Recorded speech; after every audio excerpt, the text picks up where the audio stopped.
Welcome to Sausage on a Fork, a podcast dedicated to the UK's longest running children's drama programme, Grange Hill. My name's Neil, and in each episode I'll interview a former cast member about their life before, during and after their time on the programme. Welcome to the very first episode of Sausage on a Fork, and I'm very delighted to say that our guest for this episode is none other than Ricky Simmonds, who played Aunt Jones. Ricky, welcome to Sausage on a Fork. Thank you very much for having me. I'm genuinely excited to be the first of this, because I'm sure this podcast is going to run and run. You're going to have so many people on it. So it's a particular thrill and an honour. Thank you for inviting me on as the first guest. I love it. Brilliant. And hopefully it will run and run. Yeah. So, Ricky, let's jump straight in. Let's go back to your time before you were on the show. How did you get into acting? How did that all come about? Well, I wasn't like the typical thing that you get with a lot of Grange Hill actors at a stage school. I wasn't in that kind of system. I was at a normal comprehensive school. I was into music and into acting. And when I was about 15, I found this woman called Stella Greenfield, who had what was called the Stella Greenfield School of Speech and Drama, which sounds like a really grand institution, but it was a spare room in her house in Stanmore. Right. And she used to kind of get, all kind of, young teenage kind of actors up doing these kind of speech and drama classes. And the good thing about her as well was she also had an agency. So from about 15 to about 16, I went on tons of auditions, loads of auditions, got nowhere, as most actors, have that same experience. And then the way I got my first job in acting was for a film called Pop Pirates, which was a Children's Film Foundation movie. Yeah. And it was fortunate because they needed someone who could act and who is also going to be like a suitably kind of convincing as someone fronting a band. And because I was into music, I could kind of tick those boxes, and that helped me get the equity card. Because with the equity card in the old days, the Actors Union, there always used to be this catch-22 situation where you couldn't do any work, professional work, without your union card, and you couldn't get the union card without doing the work. So it was really hard. A lot of people kind of do cabaret shows and things to clock up the points they needed, but I was able to have this film company write to equity and say, can we have a special dispensation, because there's no one else that can do this part, which is absolute bollocks. Anyone could have done it. But I took it, and I got the part. So that was really exciting to kind of, as my first kind of professional job, to have a lead in this film. So that was great. Then in terms of other acting, leading up to when I got into Grange Hill, I was in a couple of theatre shows. I did this. There was a famous film called On Golden Pond with Jane Fonda and Henry Fonda, and there was a stage adaptation of it, and I played the grandson in that, in the Thorndike Theatre in Leatherhead. Straight after that, I got a job understudying in, if you remember Adrian Mole. Do you remember The Secret Diary of Adrian Mole? Yeah. So they did a musical version of that in the West End, and I got the job of understudying the part of Adrian Mole straight after this other play. And I managed to get on a run because I did that play, then I did the understudy, and then the next thing I did after Adrian Mole was effectively Grange Hill, because I left the Adrian Mole musical to start Grange Hill. All right, and just going back to those other shows and Pop Pirates. Pop Pirates, I think, is one of those films that everyone seems to remember, and I think they seem to remember because Aunt Jones was in it. One of those things. Was there anyone in those programs that you got to work with, like sort of any sort of big names or anything like that you got to work with? What was exciting to me about that? I only worked with him for I think one day of the shoot, but they had Roger Daltrey from The Who in Pop Pirates, which at the time, he's still been in one of the biggest bands Britain's ever known. But at the time, doing my first film, and I'm going to be in. Tell you a quick funny story. I know this is going off the subject a little bit, but I remember with the group of friends I was with when I got the part, and it was like, oh my God, I've got this film part, and it's with Roger Daltrey, you know, and I remember some of my friends at the time, like, oh my God, Roger Daltrey, that's amazing. Go forward about 15 or 20 years, and one of the friends, that I was with, she was adopted, never knew her real parents. About 20 years later, I suddenly opened the News of the World one day, and this kind of centre spread is like Roger Daltrey, the daughter I never knew I had. And it was this friend of mine. And the weird thing was, this friend who would have been going, oh my God, Roger Daltrey. And it turns out that she didn't know until 10 or 15 years later that was really her father. Wow, that's amazing. You know, from a relationship that happened with her mother, who was an actress at the time. So it was really, that was a weird thing that happened later, you know. Yeah. It made me always think of this girl Helen when I think of Roger Daltrey in Pop Pirates. Right. So he was a massive star, and there were 2 or 3 other kind of big stars in it. There was an actor called John Finch. I had a favourite film in the early 80s called Breaking Glass with Hazel O'Connor, and he played a record producer in that. So again, you know, as a kind of 16-year-old getting this part, and then seeing John Finch, who was in one of my favourite films, that was pretty exciting as well. You know, must have been. It was it was pretty exciting. And also we went to film, it was based around Brighton Pier. So again, it was one of those where it was like, the first thing I'm doing is going somewhere on location and staying there for a couple of weeks. Yeah. Which, you know, it doesn't sound like it's not like going to the south of France, but again, it's like going, you know, going on the road with the circus. For a 15-year-old, and it's your first job and everything, it's going to be amazing, isn't it? Yeah. It's going to be... So that was really exciting. Yeah. So how did Grange Hill come about then? So that came about. So I was doing this musical, understudying, and in the stage, which for anyone who's not aware of it, the stage is like a trade weekly newspaper for actors in Britain, and they often have adverts for casting calls, etc. So there was this advert which said Grange Hill looking for a northern boy for a major new role in Grange Hill. And because I was doing Adrian Mole, which was kind of a Midlands accent, and I'd just done this other thing, which was an American accent, I was quite confident doing accents. So I phoned up my agent. I said, can you set up an audition for this? I told her about the advert. And she was like a bit sniffy. She was like, do you really want to do Grange Hill? And I said, everyone wants to do Grange Hill. What's the matter with you? Yes, I wanted to. And so she said, all right, I'll set it up. And so she set up the audition, and she kind of got in touch with me. It's set up. And just to let you know, this character they're looking for is, the character's going to be from Liverpool. So you'll have to do, you know, the accent. I said, great, okay. And then so it got set up. And I was quite confident doing the accent. If I have to do it in a minute, not so confident doing it with you now because of where you come from. But I'm sure you'll be fine. But what I did was I really thought about the fact that when you do accents, I think I'd done a couple of auditions where I had to put on an accent, and I'd worked out that if you do an accent that's not your own at an audition, and you got a director sitting there, I kind of figured that a director is always listening to how good the accent is, when the accent drops, and maybe they even forget about looking at what the acting ability is like. So I decided that I'd go to the audition and just pretend I was from Liverpool. Instead of like suddenly, right, and here's my Liverpool accent.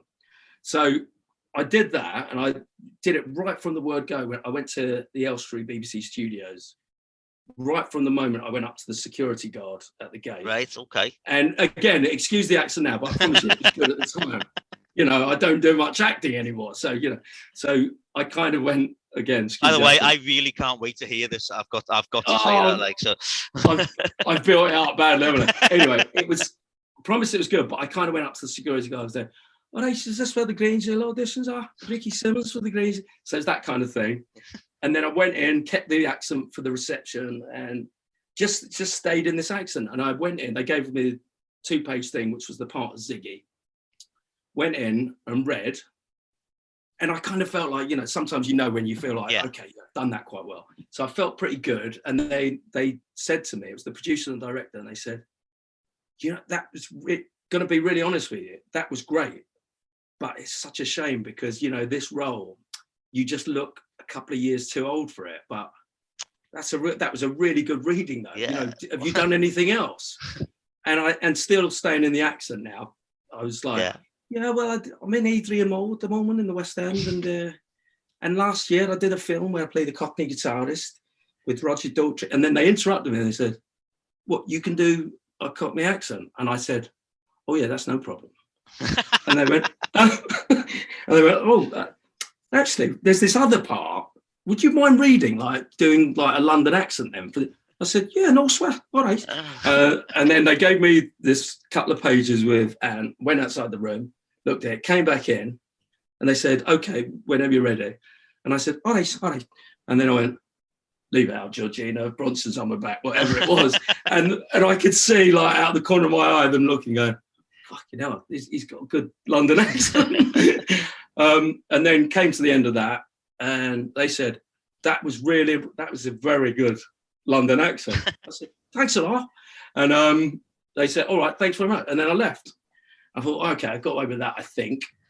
Then I got the recall, which was the thing that scared the life out of me because it was going to be in front of Phil Redmond.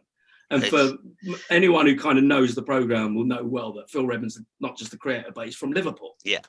So I was really nervous going back. And I had this thing where a friend of mine from school, a girl called Deborah Feather, her mum and dad came from Liverpool. And I was speaking to her on the phone the night before, saying, "Oh God, this is really going to be stressful." She said, "Don't worry about it. If Phil Redmond asks where you come from, say Allerton. It's the posh part." She didn't say it's the posh part, just say Allerton. And I said, "All right, okay." And then the next day went in, did all the kind of audition and everything. And they before I'd actually auditioned, they said, "You know, Ricky, this is Phil, Ricky." And he kind of looked me in the eye. And the only thing he asked me, he said, "Where are you from?" "In Liverpool." And I said, "Allerton." And he went, "Oh." And it was like, if I wouldn't have heard that from her the night before, I would have not had a clue of any places in Liverpool, you know. And I think to this day, I feel like if she wouldn't have said that, I wouldn't have got the part because I would have stumbled. I would have looked like an idiot who doesn't know where he lives. and even if I thought I'd got away with that, it'd be on my mind and I'd probably have done a crap reading. So I kind of got away with that, got the job. But then I had, just to finish up on this, because I know it's a bit of a long, boring story. Then I had this 2-month period where I think it started in April. You always did April for 8 months through to the end of the year for filming each series. Right. And I got the job in late February. So I had about 6 weeks till I started. And I had this stressful 6 weeks thinking, you know, what do I do? For 8 months, do I literally go in every day and say, "All right, everyone, all right, leave it out, Georgina, bye, everyone." You know, I'd go mad. I was like, living 2 lives. It would just be really weird. So in the end, I decided, like, I'm just going to front it out and just turn up in my own accent, say nothing about it. And it was never meant, it was only mentioned once, about 3 months later. The producer was having lunch with me and a couple of others at one point. Something came up about accents, and he kind of just slyly said, "Yeah, that was when Ricky turned up in his Liverpool accent. Do you remember?" And it was like, oh, is that forgotten about that. Is that just as an aside to that? Is that why they made Aunt Jones a Liverpool supporter? Oh, I'll tell you something. That's a great question. I've got no idea. If you have someone from behind the scenes on one of these interviews, ask them that, because I'd love to know that. That's a good point. Because of that first thing where the bags get switched. Yeah. That's interesting. That might be the case. Maybe. So you got the part then. You know, you've obviously hoodwinked a lot of people into getting the part. Let's be honest. What was it like? Because when you joined, because obviously Aunt Jones joined, and he was already like supposed to be an established member of the school, wasn't he? It wasn't like it wasn't like you came in and it was you were joining a new cohort. It was you were already. It was there. It was like a weird year group, like in between. Let's call it Gonch's year group and Zamo's year group. Yeah. That's right in the middle, like the age between those two. That supposedly, as opposed to what they usually do, they get 11-year-olds. Yeah. Or actors playing 11-year-olds who start in the first year of school and go up. But it was kind of like, okay, I think it was either the 3rd or 4th year our year group. Right. And it was basically coming across as they've been in the school for 3 years, but we just haven't kind of focused on them. So it was like a bit of a weird one, a rogue group, if you like. And it was kind of good because it was hard. A friend of mine, Simon Vaughan, who played Freddie, he came in the next year, and he had a similar thing where the character he played will have been there for years, but I've never seen it. But he was the only one that joined the next year, so it was really nerve-wracking for him. Right, yeah. And it was very nerve-wracking for me as well. I won't say it wasn't. But the difference was there was about 5 or 6 of us, including Jonathan, who played Danny Kendall, Fiona and Sarah, etc. So there was a group of us who were new. So we kind of had, each other to kind of rely on when we're a bit terrified, because on your first day you go in, it's like 30 kids who are the most famous children in Britain. And it's like, what's going on? It's a really surreal day, that first day when you get. So did you sort of like did you fit in really well, or was it you're just thinking, oh, this is Grange Hill I'm going to, and as you say, you've got really famous kids there. How did everyone treat you when you sort of blanked me for months? No one talked to me. No, listen, they were lovely, but funny enough, the first hour or so, which it felt like it was I was there for a day. The first hour when you kind of not spoken to anyone yet, because remember also, all the ones who have been there for years, they're seeing their mates who they haven't seen for 3 months since they last finished filming. So they're all catching up, like, and you're kind of like on the kind of outskirts. And I was kind of sitting on my own because I didn't know also where you had people like Fiona and Tara playing Laura and Julia. They were at stage school together. So I was kind of on my own a little bit. I didn't really know anyone at all. And I did feel it was quite an intimidating experience. But the first person that came over and sat down with me and started chatting to me was Erkan, who played Roland.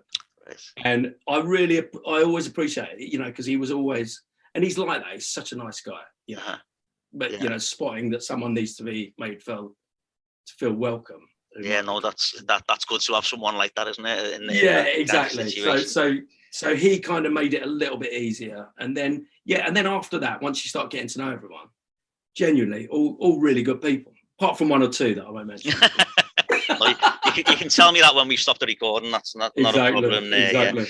So who did you enjoy working with on the show? I mean, obviously, you're saying there you got loads of good friends, but there must have been people that you just thought, yes, I've got a scene with them today or whatever, and you're going to bounce off people. Yeah, from a kind of like a good solid storyline point of view, I loved it when I was doing scenes with Michael Sheard, who played Bronson. Yeah, because they were like really dramatic scenes, and even though I was just happy to be in this show, I was really into acting and the craft and the process, and working with people like that who kind of, you just learn so much from them, which was great.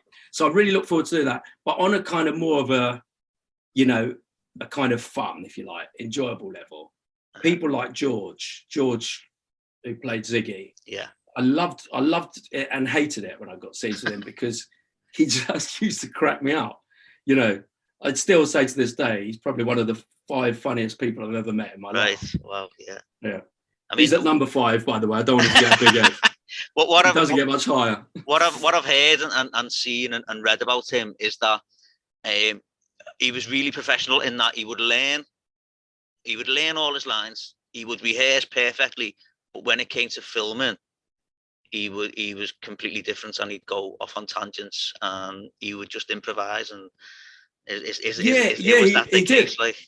Yeah, that's definitely the case, and also, and things like that. So that can be a negative, because when you do improvise, I think when you're dealing with if you like, an adult cast, where you're not dealing with kids who are a little bit more inexperienced than an adult actor. So when you improvise on a normal film set, it's always like a really positive, because you're getting alternative things and it can go off in different directions.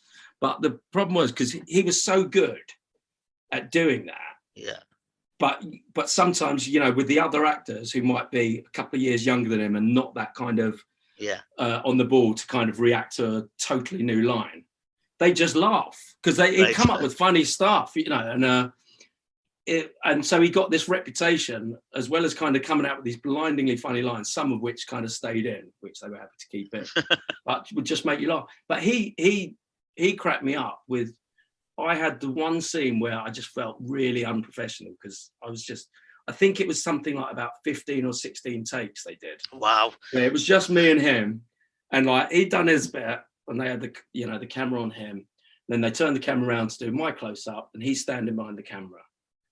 And it was just something really benign, like he had to say one word to me, but he'd say the word and he'd do this little smile, and with his eyes, he'd absolutely crack me up. It was like I was with Tommy Cooper. Do you know what I mean? You just look at the face and you're in terrible trouble. And I remember the director, with a woman called Margie Barber, just having a terrible go at the two of us. And I was always an adult actor playing a child, because I started when I was 17 in Grange Hill.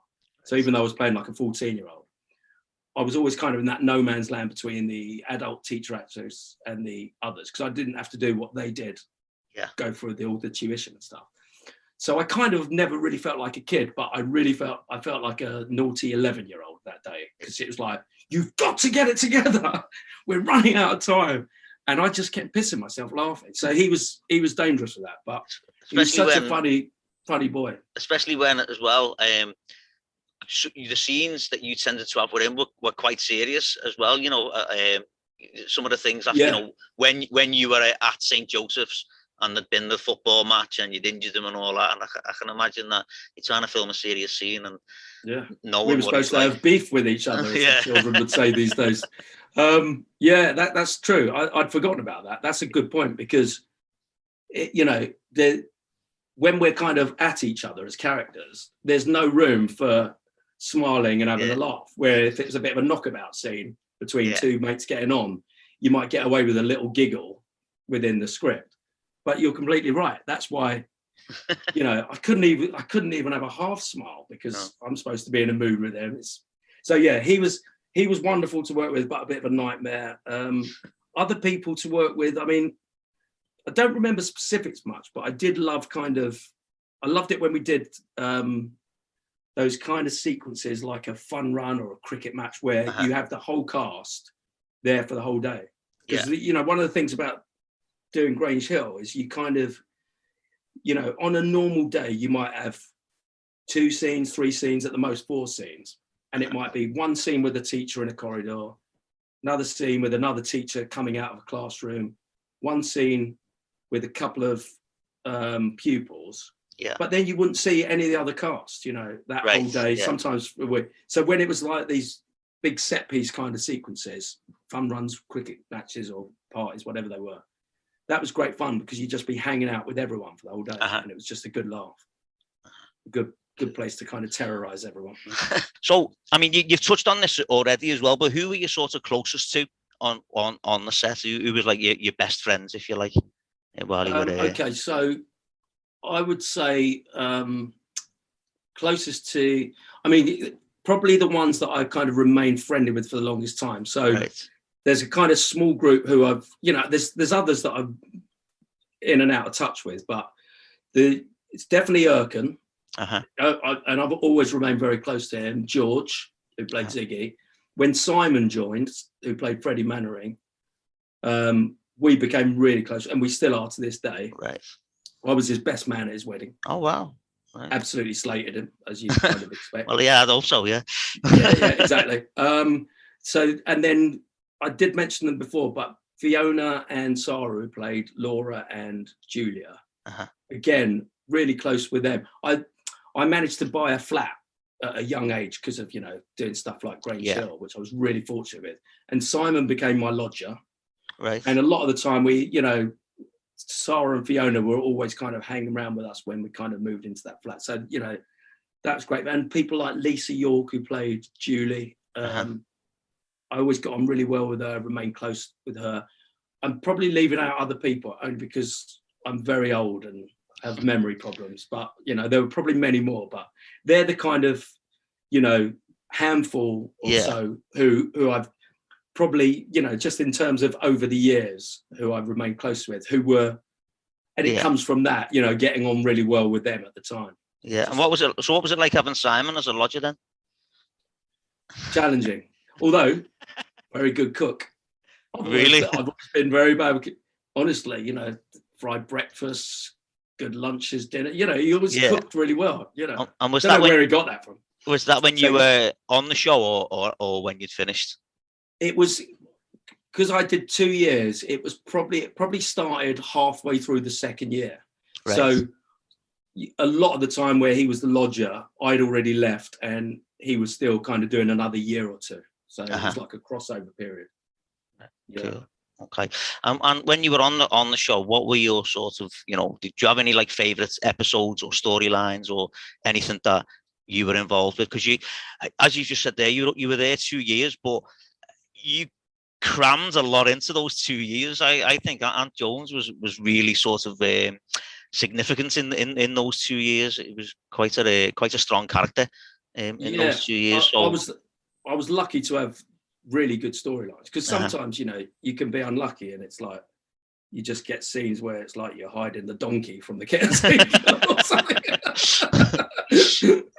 Which has got its own value. Yeah. You know, there's an artistic kind of, you know, sentiment there. But yeah, so no, it was kind of, you know, I was definitely lucky to get a part where it wasn't a very kind of funny part. You know, there wasn't much comedy with him, but it was very, you know, he was like a tortured kid from, you know, the paranoia of bullying, but which became bullying by a teacher. Yeah.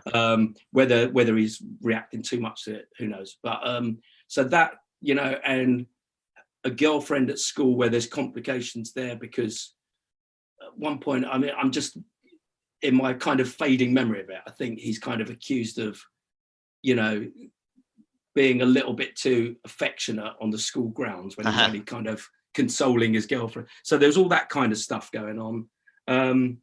And you've got the other stuff. When I first started watching it, I loved Bullet Baxter. I thought he was a great character, that teacher. So again, that I was really pleased that I had loads of scenes with him, because Aunt Jones had this thing where he was like a bit of the kind of school sports hero, which couldn't have been further from my own life. So, for example, when there was a swimming gala scene, I know you asked favourite ones, but I've got a few that were definitely not my favourite. This wasn't my favourite. No, that's fine. That's fine. Yeah, there was a swimming gala scene where Aunt Jones has to kind of just win, you know, easily. And so they did the first take, and again, remember, I'm kind of like 17 going on 18 playing a 14-year-old, and so all the other supporting actors were probably about 14, you know, lined up. We dive in to do this scene, and then I'm about halfway through the kind of length, and they said, cut, wait a minute, stop everyone, can we reset? And then on the loud kind of bullhorn speaker, the assistant director said, could everyone slow down because everyone's beating Ricky? And they're all 4 years younger than me. And they all had to swim slower because I was such a terrible swimmer. It was quite humiliating. Yeah. No, I can only imagine what it must have been like. Yeah, because as you said there, you know, Ant was the school sports star, like, so. That was one thing I was going to ask you as well, is were you into sports or anything like that? But you've clearly already answered that question. Yeah, that one's put to bed, definitely. Because you also had the barge strip episodes as well, didn't you? Where you were hiding out, whether it was in the toilet or in the spare bed or wherever. And I imagine they must have been a ball to film as well. They must have been tremendous. Just going away. They were good fun. Yeah, we went to for that one, the barge trip. We did, I think, a week near Coventry. In these I think we kind of stayed in a halls of residence, if I remember rightly. Maybe it was like in where no one was in the university. I'm not sure, but yeah, it was really funny. I mean, you know, just kind of all being Grange Hill on tour. Yeah, it was just it was a really funny week. Even if a lot of people have affection for that storyline. I thought it was a little bit kind of cheesy and a bit like a Ray Cooney farce. Yeah. But people liked it, and it was quite fun. It was quite. It came across in a fun way. I think with those type of episodes where it's a trip, it's a lot of just the main cast, just away from the school, and I think that's why, as you say, there people do have affection for it. For that, it shakes things up a bit. Like my own personal experience is from working. I work in a school, and on the residential trips, you are different. Do you know what I mean? So maybe it's that thing of seeing them in a different environment, because you do act That's differently. A really good point. In those things as well. I think that's a good point. Types of situations. You were involved with obviously you've said about the bullying from a teacher and all that, and you also say it wasn't necessarily a fun character. What I thought about Aunt Jones was Aunt Jones got to talk to the staff the way a lot of kids would have wanted to talk to the staff, but obviously wouldn't have done, because in those days at schools, repercussions would have been immense, if children did. And that was one thing I always thought about, like Aunt Jones, was they did get to speak to the teachers the way that not necessarily me, but a lot of kids would have wanted to. Yeah, it's kind of one of those where it's like, I've had enough. I'm not putting up with this. I'm not going to take this. Bit like the guy in Network, Howard Bill. It's like, I'm as mad as hell. I'm not going to take it. But and I never really thought about that at the time. But I reckon why, the short space of time that I came in, why it made a bit of a kind of dent, if you like, and people kind of relating to the character. I think you got it spot on, because every kid goes through that, where a teacher's just given them jip that you want to just stand up and say, no, I'm not going to come back for an hour. No, you're wrong. Forget it. No, I'm not going to just leave the class. No. And it's like, it's a lot of front for a character. And then as what evolved, it gets into trouble. But yeah, those kind of storylines, I mean, I know I mentioned it before, but they're the most fun to do, and and that storyline kind of evolved into a point where he runs away from home, doesn't it? I don't know if it's for one night or something. But just things like that, running away from home, having like emotional scenes with the parents kind of bringing him into school. Just a good chance to try and do some really dramatic stuff, without sounding all pretentious about it. It's just kind of that they were enjoyable things to do. So, because I think, I mean, I'm not an actor. I've never been an actor, but I imagine it's a way that when you're doing those different kind of scenes, you can sort of perfect the craft without using too much of a cliche. Is trying to perfect the craft and get better at it. Yeah, absolutely. And like I said earlier, when you're doing those kind of scenes, which were generally with parents, Bronson, Baxter, Gwyneth, who played Mrs. McCluskey, you're working with such seasoned, experienced actors that you just, even if they don't give you bits of advice, you just see how they do it, and you think, oh right, that's what you do to kind of get into that kind of zone. And I just learned so much. It was great. So, and the other thing, I mean, I flirted with going to drama school, or I wanted to go when I was about 18.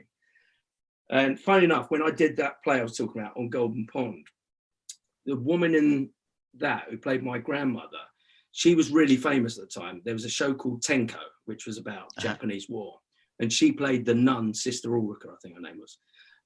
And she was also on the board of Lambda, I think it was. And she was really encouraging me. She said, you should definitely go to drama school. And she wrote this wonderful letter. She said, I'm writing this letter. It's a letter of recommendation that should help you when you go to the audition process. And I was planning to audition, but then I got the understudy job in the West End and then Grange Hill. So never went to it. But I did often think the great thing about doing 3 years at drama school is you get to act every day and try things out. And that's a luxury that not many actors have, because, unless you're in the elite section who work constantly, most actors spend months, sometimes years when they don't work. And so the great thing about something like Grange Hill is for 8 months of the year, you're either acting every day or you're kind of around people doing it. So you kind of, it's like a schooling, for acting. So if you kind of like take enough notice of it. Just going back to, the people you've worked with on Grange Hill and stuff. What was the relationship like between the adult actors and the kids actors? I know you were sort of somewhere sandwiched in the middle. But what was that? I was in no man's land. What was that relationship like? I think that's a tricky one for me to. I think you'll definitely get more perspective of what it was like for the kids who were child actors, because, like you say, I did have this weird thing where, because I was the oldest one there, and I'd even like passed my driving test. So when everyone's getting the coaches in from Anna Schurz or Sylvia Young's or Italia Conte in the morning, I'd drive past in my little Ford Escort Popular, waving, and it'd be like, and I'd kind of spend a lot of time talking to the adult actors when a lot of the child actors, to call them that, I know that sounds a bit weird, were doing like tuition, because they had to do tuition for 3 or 4 hours during the day. So because I was spending time with the adult actors, almost like this kind of young teenage actor adult, if you like. Yeah. I just was friendly with them and friendly with others. So I was definitely in the middle. In all honesty, though, I could see with some of the teachers, there was almost like a bit of a sniffiness. Right. Not looking down on some of them, but not approving of their kind of slightly wild behaviour, because there was a bit, the fact that there was shenanigans that went on. I mean, at the end of the day, you've got 30 kids there together. It's not going to be. It's not going to be like we'll sit here and wait. It's you know what I mean. Especially if there is long periods of time. We won't disrupt the corridors of the BBC at all. No, I can imagine on that. Exactly. Yeah, you weren't involved in running over to the top of the pops or anything like that, were you? Which is what I've. No. I think that might be. I've heard that story. I think that was before my time. Right. When I got there as well, because I think they'd filmed somewhere else. Not somewhere else. They filmed on location in another school. I think when I got there, it was the first time they'd had the BBC, the kind of office building in Elstree, doubling as the school. Right. And it was right next to Albert Square. All right. So it just started only about 4 months before I got there. Right. So all the EastEnders stuff was quite new, and that was quite exciting. So when I got there, it's like, I'm standing next to Pat Butcher in the breakfast queue. It's like, this is weird. Wow. Or like Leslie Grantham's like asking us, can I sit here? There's no other tables. Yeah, go on, you can sit there, mate. It's just kind of really weird. Like all the EastEnders, most of them were lovely as well. A couple of them not so much. But I was definitely, long roundabout way of answering that question, I was too squarely in the middle of the actors who were the teachers and the kids to know what the dynamic was. Yeah. And so obviously, like the biggest thing about Grange Hill that everyone remembers was obviously Just Say No, and you were right in the middle of the record of that, and then obviously you were picked to go to the trip to the White House. Yeah. What I want to ask is, what was the feeling? And you don't have to answer this if you don't want to. What was the feeling when you were picked to go on that, when you weren't necessarily involved in the storyline? And how did you feel, first of all? That's a good question, because that was a really tricky one, because it was a proper mixed emotion feeling. Because when we'd already kind of been through a few weeks where we'd done the record, I was picked to do one of the songs because I was one of the few male actors, of the younger actors, who could sing, because hardly anyone could sing, as you'll know if you listen to the record. So I kind of, they wanted to kind of feature me with a couple of lines, etc., because that was the case. And so then the record really kind of, did well. And then the talk started about, there might be this thing where we take a few people to the White House, etc., for a documentary. And so everyone knew that this was coming up, and I think we all knew that there might be only 9, which was the number that they took. Yeah. So there was a lot of nerve. And I remember there was one day, and it was a day when everyone was in, and it was a really weird one. It reminds me of when I hear about, those kind of things for football, when the World Cup squad or the Euro squad is being picked, and 4 or 5. You remember a famous one about Gaza? Yeah, smashed the place up for the '98 when he wasn't picked by Glenn Hoddle, and it just reminded me of one of those it's like a football analogy, because we were all individually being called to the producer's office, and you were going in, and you could see people coming out either or fucking out, you know. So it was almost like, you know, this kind of, and I kind of had an inkling that I might be asked because I was a singer on the record, and they talked about how they wanted to do a couple of things where, you know, we sing what, you know, or mime, whatever it would be. So I kind of thought, well, I might do, but I did think about the fact that I wasn't involved in any stories relating to that. So I had an inkling that I might get it, but when I got it, it was a mixed feeling because it was like, oh, you know what? I've always wanted to go to America. That's great and it's exciting, but I just felt so sorry for some of the others who didn't get a look at, you know, and also because I'd only been there a year, and there were other actors who had been there for 4 years. I remember seeing a couple. I won't name them, but a couple of them were just really honest with their feeling. Came out of the office literally gutted and not hiding it, and I just felt so upset for them. So it was a weird mixed feeling. Yeah, because you know, that was not necessarily what I noticed as a child, but certainly as an adult when I looked, and I've looked back myself and I thought, well, hold on, there was yourself and you know, the late Joanne Kenny as well, got to go as well. And I remember because Joanne was a lot younger than everyone. Was a lot younger than everyone else who went like. And again, I think they probably picked her because she was, you know, quite featured on the record. I think it was based on that. But yeah, that became a bit of a thing where it's like, is it fair that because someone featured a bit more on the record, they get there when someone else was really involved in that storyline in the show? So yeah, it was one of those. But you know, I did feel definitely for the people who weren't going, because it's like a golden ticket moment. Like, we get to do this amazing trip to America. Yeah, go to the White House. I mean, that was kind of weird. What was it like? You know, I mean, the thing is, if it happened nowadays, what I mean by that is, if it happened as an older person, it'd be like even more mad, because you really, you know, if you've been around for many decades, you kind of get the big deal that is, that you're going to sit down with the First Lady to talk about something. That's kind of a weird thing. But because it was all kind of, we were in this little bubble of, you know, you're on the telly and Grange Hill, it's an iconic show and everything. Oh, right. Oh, okay. So we'll go over to America then and we'll do that. It's almost kind of like, without saying, taking it for granted, it was like an extension of this mad, surreal experience we're all in anyway. But it was really weird. I mean, you know, I kind of got how much of a big deal it was to be doing something like that. I was really nervous as well, because for the documentary that they did on it, which was following us around, and you know, it was the kind of just say no message.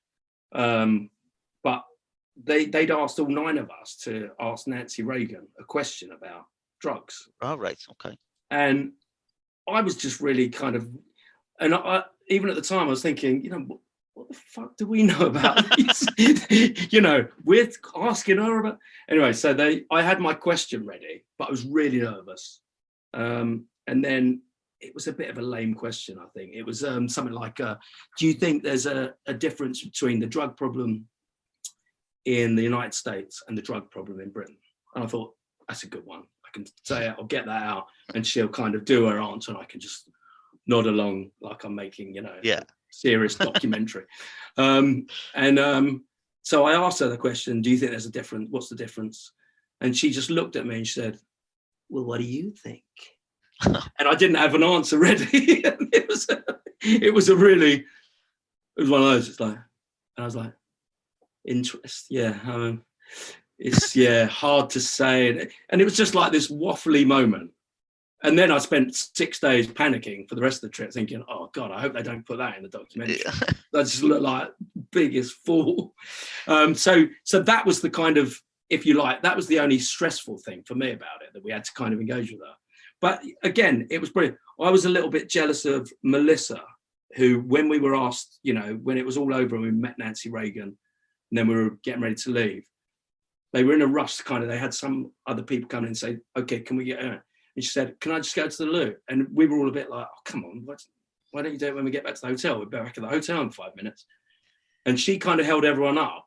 And someone said to her as we got back on in the coach on the minibus, said, why couldn't you wait? She said, I didn't even need it. I just wanted to say I'd like pissed in the White House. And I was thinking, I wish I would have done that. So, kind of with that in mind, there's obviously a famous story came out years later from Aiken. Yes. You know, I know the one you're going to say. For anyone that doesn't know, obviously he came out with a story that he'd smoked a joint while he was in the White House. Yeah. Is it true? Okay, this is my honest answer. Okay. I don't know. Right. Because funny enough, when I say funny enough, I was quite an innocent boy at the time. I was 18, nearly 19. But I was, I'd never kind of been involved in anything like that. Been involved in a lot since. I'm joking. No, so I was a little bit kind of green, a little bit naive. So if it did go on, no one had offered me, the chance to be involved. Right. Because they probably knew that I didn't do that kind of thing, I guess. So maybe. I can honestly say I don't know if that's true or not. That's a mystery that remains to me. I mean, he has come out and said since that it didn't happen. Because he said it one day because he was fed up of being asked the same questions about just saying no and about being in the White House and stuff like that. So he just came out and said, yeah, I did it. But again, he's also said that no, he didn't. Maybe if I get a chance to speak to him, he'll put me right on it. I hope you do one with Erkin because he's brilliant for stories as well, and he might be able to clear that up. Oh, brilliant. What was the public reaction like to Aunt Jones? They wanted to cancel me. I mean, did you get any sort of negative reaction when you were out and about? No, it was really good actually. It wasn't. I mean, the people I feel sorry for are people who play like Fleur, who plays Imelda, or the guy that played Mark, who played Gripper? Yeah. Can't remember. Yeah, who really got a hard time when they play those characters. But because I wasn't playing a character who was particularly, I don't know, offensive in the same way as one of those more bullying characters are, I got a good reaction. Yeah, I didn't kind of get any grief from anyone. It was quite with it. I was talking to someone a little while ago. What really surprised me, and I kind of worked it out in the years since, because I was 18, I'd obviously go to pubs. And I remember after only a month or two of it being on, I went into a pub and it was like that scene in Animal House when they go in and everyone looks round. And I couldn't believe that all these adults in this pub were recognising me. And I just couldn't work it out. But years later, I kind of figured, just thinking about why that was. I suppose there was only 3 channels at the time. Even if, at 5:10 in the afternoon, that feels a bit weird that loads of adults would be watching it. I kind of worked out that you'd only usually have one video recorder in the house. Yeah. And if the children of the house have recorded it and they want to watch it in the evening or at weekends and keep watching it, that's when adults would be picking up Grange Hill because they'd be seeing it because their kids would probably be playing it again on their VHS tapes. Yeah. So, but that just kind of, I remember that thinking, how do all adults know me? It didn't surprise me that kids always recognise me because I saw that in the first 8 months when I was filming before my series was aired. And you really kind of, when you hang out with, the likes of Lee, Alison, Melissa, Lisa, you kind of just spend 8 months seeing exactly what they're involved in, how recognised they are. But that was a bit of a culture shock to me to realise that it's not just kids recognising you. I think as well, because obviously you've mentioned like the time of day it was on as well. It was sort of just before the news, as well. So you had like that. It was that time. That's a good point. People coming in, exactly. Maybe catching it. Yeah. Just as they got home from work, maybe as well. Because there was 15 million people watching it. The ratings were ridiculous for Grange Hill at the time. Like it was really high, and especially as well with the Just Say No campaign, because that was massive, not just for kids. That was massive across the country. For kind of made kids and adults. Yeah, definitely. Yeah. So you've had your first year. You've been to the White House, and then the storyline is that Aunt Jones leaves Grange Hill. Did you know that you were going to be there for a second year, or was that a bit of a surprise to bring him back? Yeah, it was a surprise because I was only kind of booked to do 1 year because I knew the storyline that he leaves at the end of that year. So I came in knowing it was 1 year only. Right. And the first inkling I got that they might want to bring me back for another year was from the producer. And I think it was after about, I don't know, maybe half a dozen had gone out. And the reaction was good to the Bronson storyline and everything. And I think, it might have been as early as that he came up to me and said, listen, would you be, if we wrote you back in some way, would you be interested in doing another year? And I said, well, I've got a few things lined up. But I said, yeah, fantastic, great. But so that's why, even though the second year when I wasn't really in much because I wasn't in the actual school and I was at a different school, it was always felt like just a bonus year for me because I didn't expect it. Oh, that's cool. Funny enough, the producer, that Ron Smedley, who was our great producer, lovely man, he told me about that at the time. He came to me, but funny enough, about 2 or 3 years ago, there was a 40th anniversary thing, which I kind of got chatting to Ron at. I saw him at that, and he told me that he had to really fight for me to be brought back in for another year with the other production staff. Big fight with Phil Redmond. Phil Redmond didn't want me to do it. Wow. Yeah. Wow. And all the secrets. If you get Phil Redmond on, say, what were you thinking, Phil? You nearly missed out on a massive ratings draw there, didn't he? Well, so the donkey stuff, they would never miss that. So, blimey. So when you came back, obviously you were, Ant was at St. Joe's by then, and obviously there was a lot of the big things around that time was the football. What was it like filming the football scenes? Because for anyone who watches football, it doesn't always look exactly true to life. Those games, so what were they like?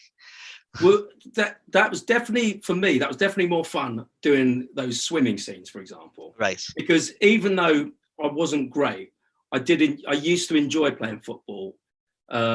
So it's almost like a boyhood hero thing that you get to score a penalty, albeit in a fictional TV soap. But, things like that were quite...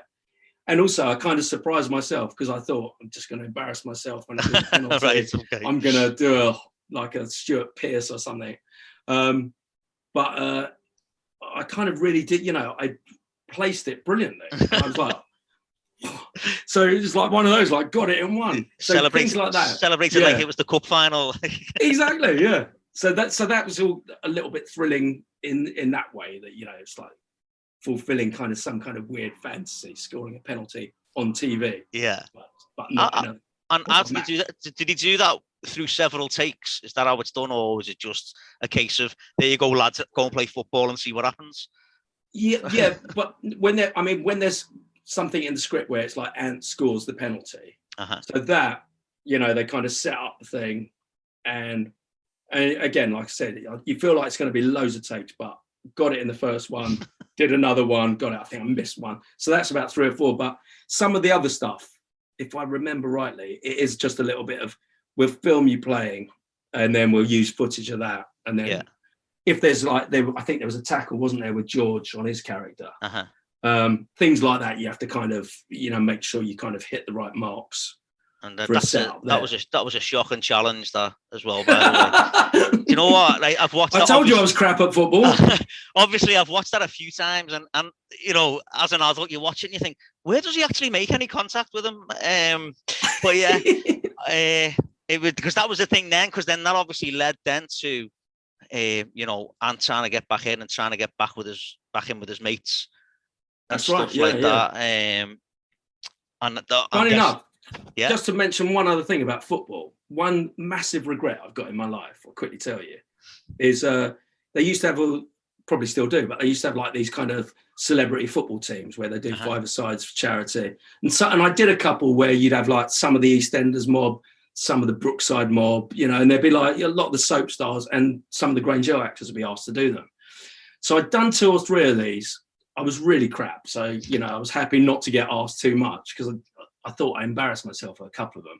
And then I got this letter a lot of the younger people won't remember him, but David Frost, who was like a serious kind of journalist, interviewer, etc., got a letter from David Frost in his kind of, from the desk of David Frost. And it was like, been put onto you by an agent that had used me for some of these celebrity matches. Said, really like you to join our celebrity team for the game that's going to go on at 1:00 at Wembley before the cup final, the FA Cup final. And I really struggled with it because I was thinking, and in those days, I do remember they used to always film live or air live those celebrity matches before the cup final. And I just thought, I'm so awful at football. I'm going to really embarrass myself. It's going to just be a disaster in it. And I kept thinking it'd be like, I'll do something so horrendously embarrassing and it'll be like something on Dennis Norden's It'll Be All Right on the night show going. And I was just thinking, oh God, it's going to be like. So I decided not to go for it. Oh, and no he was playing, funny enough, the other team was Jimmy Tarbuck's team, one of your people. Right. But I've always regretted it. I should have gone for it and then maybe run around a bit and then did the old sprain the ankle, gonna have to get off. At least then I would have run around Wembley for 5 minutes. Because that was when as well, that was in the days of the cup final being on all day. Yeah, wasn't it? Like it would be on 9 in till after the game. Like so, they used to fill it with all stuff like that. No, it used to be so exciting, that didn't it? That's that is a shocking. That's a shocking decision you've made there, Ricky. It is. Honestly, I don't have many regrets in life because I believe that whatever way you mess up, it will get you somewhere else. But there's just no excuse for not playing at Wembley before an FA Cup final. I will never have that chance again. I did screw up. So there you go. Can I just take you back? And this is the last thing I'll mention on this part. Just going back to the Just Say No record. Obviously, you sang on the track, but then you also had a solo number on that album as well. For anyone that does, I thought you won't want to go into the scandal. I thought you were going to steer away from like the dirt. anyone who doesn't know that's listening, you obviously there was a cover of I Don't Like Mondays from the Boomtown Rats. Was that to do with Ant Jones's character, or was that just did they just say to you, we want you to do this, or do you want to sing? Is there anything that you want to sing on that? Like, yeah. So Just Say No had been a massive hit. Right. That it got to like number 5 in the charts or something. So then at the BBC they said, right, we'll do an album, and I was kind of trying to gather momentum to tell everyone, no, it's a terrible idea. It's embarrassing. Why would we want to do that? And then I remember a couple of people at the BBC saying to me, you know what, if you don't go along with things like this, you could get a terrible reputation and you might never work for the BBC again, which was ridiculous. The idea that you don't do a couple of covers on the Grange Hill album, you never work. But at the time I thought, I can't rock the boat. I have to go along with it. And I always thought it was a terrible idea. And I think kind of like the Just Say No record, the reason they asked me to do one of the solos is because they just didn't have many of the male characters who could sing at all. And I could, just about kind of get something, deliver a tune. So then, it's a good question. I don't think it was related at all. I don't think they picked that for me because of anything to do with the character. Maybe they did. I'm not sure. They might have thought about it, but it just seemed that they picked a load of songs, some ensemble ones like That's What Friends Are For, and Don't Stop, the Fleetwood Mac song, where they'd have 4, 5, 6 of us singing, but a couple of them where it was like just solo numbers. And it was just it felt to me like a real miscue, like just because you'd had this charity song, you do. And I get the fact that it might have been of interest, but it was just really awful. And that Nancy Reagan got a copy of it as well, didn't she? She did. That's the thing. And by the way, I'm probably a little bit pissed off because I remember, it's only just come back to me now. I remember when they were kind of like talking about all these kind of, I said, because I was really into music. I'd been into music for a few years and songwriting. And I said, can I play you a couple of my songs? They said, no, we don't think so. Oh, no way. But then again, I'm pleased in retrospect that I didn't have one of my songs on that album. That would have been a bit weird. So then the 2 years are up then, and 31 episodes later, It's 31? Time for time for you to leave Grange Hill. Time to hang up the mullet. Yeah, on the pouting lips. That's a go as well. So was that it then? Was that the natural sort of end then? Because I know obviously some children do stay on later, but obviously with it being you being at St. Joe's by then, I think was that the natural? Definitely, yeah. I think even when they kind of approached me and said, would you be interested in doing another year? I think every conversation was basically, it'll literally just be, in and out. He's, most of the time he's going to be at the gates. They described the story that he's kind of falling out with some of his former friends. He'll end up splitting up with Georgina, who is his real link to the school. And it'll just slowly dawn on him that this is not his life anymore, any of these people. Yeah. So it was always really clear, this is literally just going to be one more series. 2 years are up, you leave Grange Hill, and what do you do now? Betty Ford Clinic.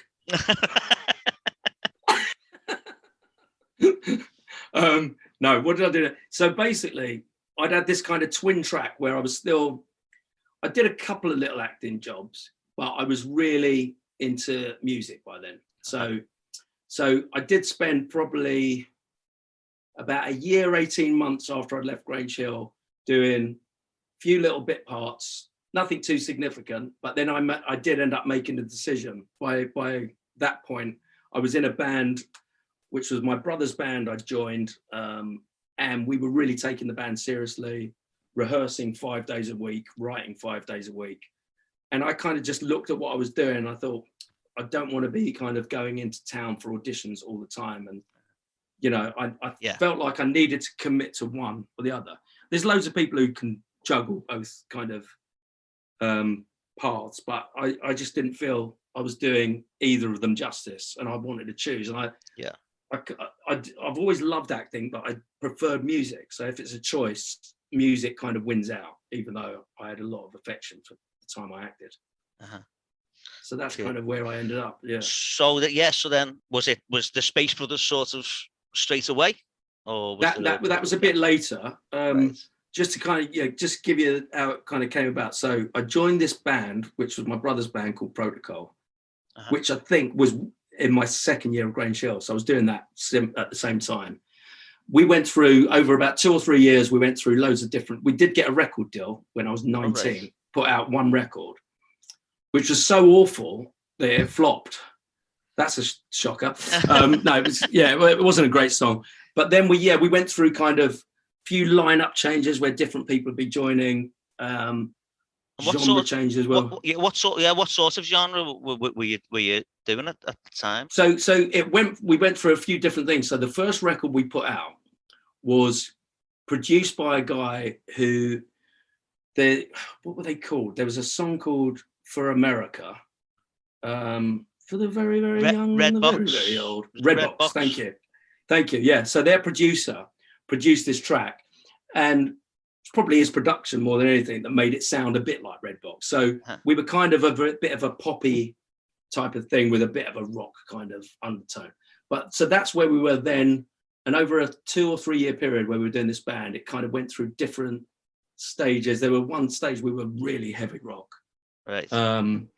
Then we kind of softened it a bit, so it was a bit more like Led Zeppelin than heavy metal. But then we went through another phase, and we probably landed up when it came to the end of its time in the band as we were kind of like Pink Floyd. Or that's what was in our heads. We were probably more like Keith Floyd than Pink Floyd. But was it all covers or your own stuff? No, all our own stuff that we were writing. And to give context to that, so we were really trying to kind of crack it with this band. Really hard to get anything going in the UK. So my brother and our guitarist thought that we might be able to get a deal, whether it's a publishing deal or record deal in America. And they decided to go over to New York, spend some time there and see whether they could kind of get us a deal over there. And that summer was 1991. And so while they were there for about 6 months, me and the keyboard player, Steve, we really got into dance music in a big way. Right. While the kind of band had this almost like a hiatus where we're waiting for the next stage. And the more and more we got into dance music, we realized we kind of really wanted to make music in that realm. The band kind of literally fell apart gradually itself, where things weren't happening. So we kind of were all looking to different directions. And then me and Steve started working on kind of dance and rock crossover bands, did a couple of bands. And then the Space Brothers came from just us kind of concentrating on a more kind of club music, kind of trance, progressive, in that kind of genre. And we had different things like Chakra, Lustral, Ascension, different projects we'd signed to different record companies. But the one that we're kind of most known for in that scene is we're known as the Space Brothers. And so then 1997 comes around and the Space Brothers released Shine, which went to #1 on the UK dance chart. Now that must have been quite an amazing thing. Yeah, it was brilliant. It was really exciting because because you can work at something for a long time, and you never know if things are going to connect. But suddenly, not only kind of have a record deal, which was really important at that time, still is to a certain extent, but people can do things without being signed to majors now. But it was really important. So getting that signed to Mercury Records, that was one thing. And then for it to work and have, DJ support, all top DJs kind of just getting behind it. And then a #1 club. And then it kind of converted to the mainstream top 40 as well. Yeah. And it went into the top. We had a top 30 with that, I think it was. So yeah, it was a really gratifying time that kind of, that kind of music worked for us. I suppose then as well, not taking away anything from anyone who's doing music today, but it seemed to be that it was a lot harder to get sort of, #1s and get, because it was 23 on the UK chart is the information I've got. Like, so that must have just been amazing, as you say, for it to work. It really was. Yeah, it really was. And we ended up having a bit of a run as well, because we had about 6 or 7 different projects signed to different major record companies at the same time. We did it all on a non-exclusive deal each time. So, and we did that because we were going through a really prolific stage where we were writing so much that we didn't want to release one record with company where we'd have to wait 6 months, maybe even 8 months to the next release, because things worked a lot slower in terms of building up a record, club promotion, etc. It wasn't released as instantly as now. So we did that as a means to an end, just so that we could release more records more quickly. Yeah. But we ended up in this kind of weird situation where we had so many records signed to different record companies, and a lot of them were doing really well as well. We were kind of having loads of chart toppers in the club charts, and quite a few were going into the top 40 and top 30, had a couple of top 20s as well. So again, after, many years of kind of, being in bands and kind of, knocking at the door, it's great to finally see the results of it. Brilliant. So what's Ricky Simmonds doing these days then? Well, I'm going to Arsenal later to watch them get battered by Chelsea. That's exciting. So basically still involved in dance music, still with Space Brothers. We do a lot of gigs.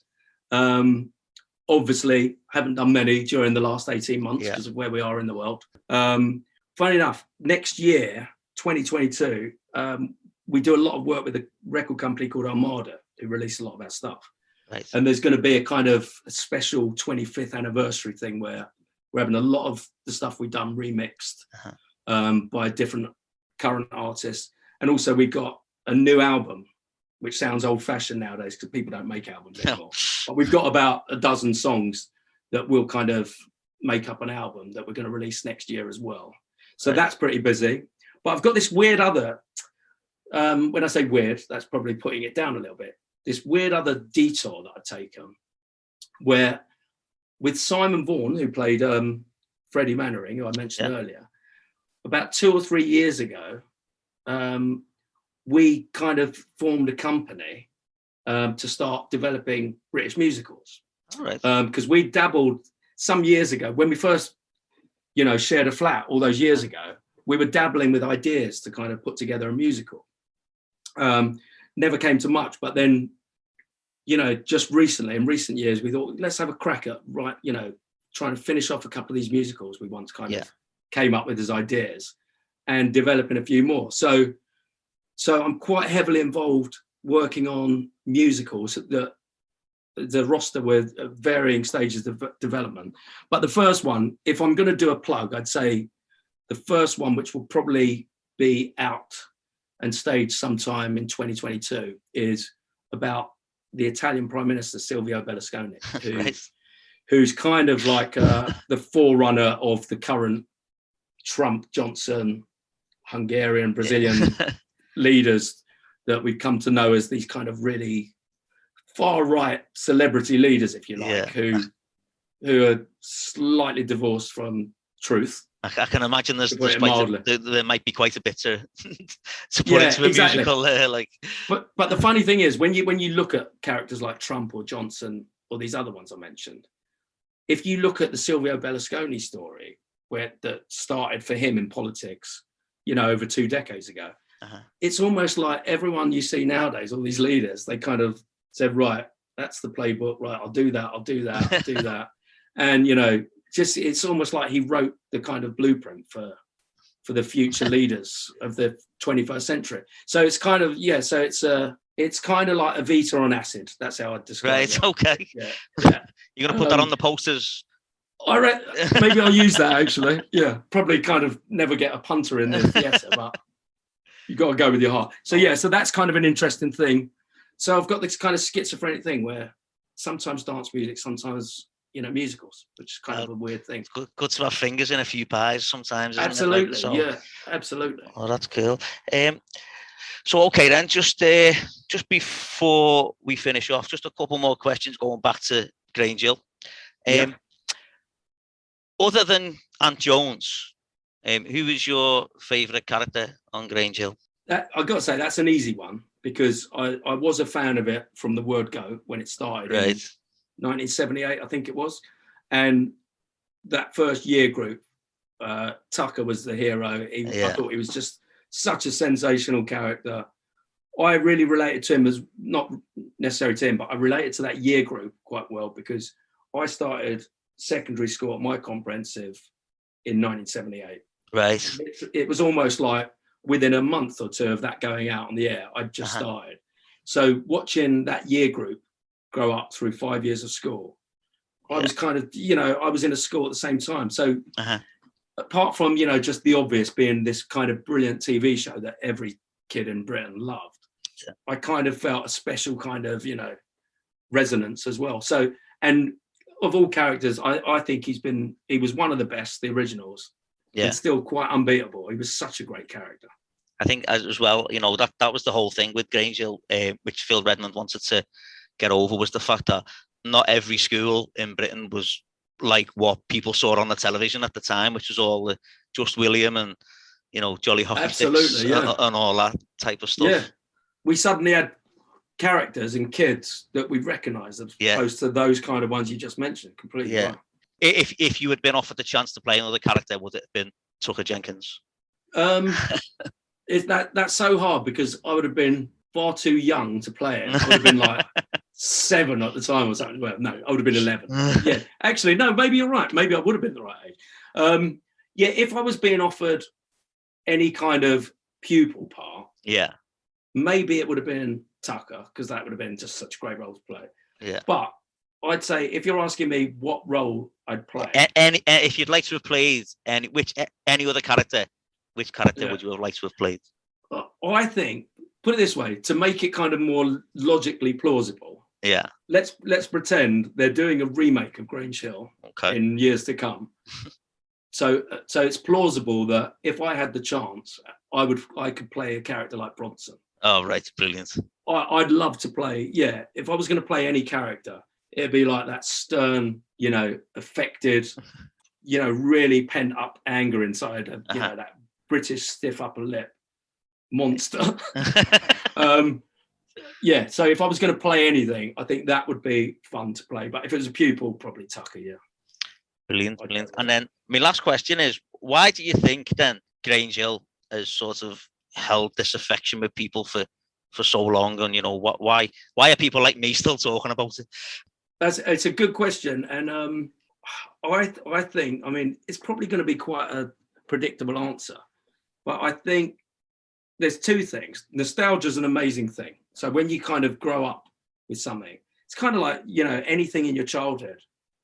It'd be like if you're watching TV presenters from your childhood, there's always going to be a lot of affection for them, even though you might suddenly find when you're in your 40s or 50s, why would I care about John Craven? But somehow I love the man. Do you know what I mean? Yeah. It's kind of, so there's a nostalgic element that kind of takes you back. But I do think with Grange Hill, I can say this because I was such a fan of the show before I joined, and I had like almost like an objective view of it. I just thought it was the most brilliant show for kids. And there's probably a big part of that where 3 channels, no satellite TV, no internet kind of distraction. Kids really didn't have much else to watch. But then again, in saying that, it still had to be a good show for people to have affection for it, you know, because there was enough crap shows on as well that people would have forgotten about.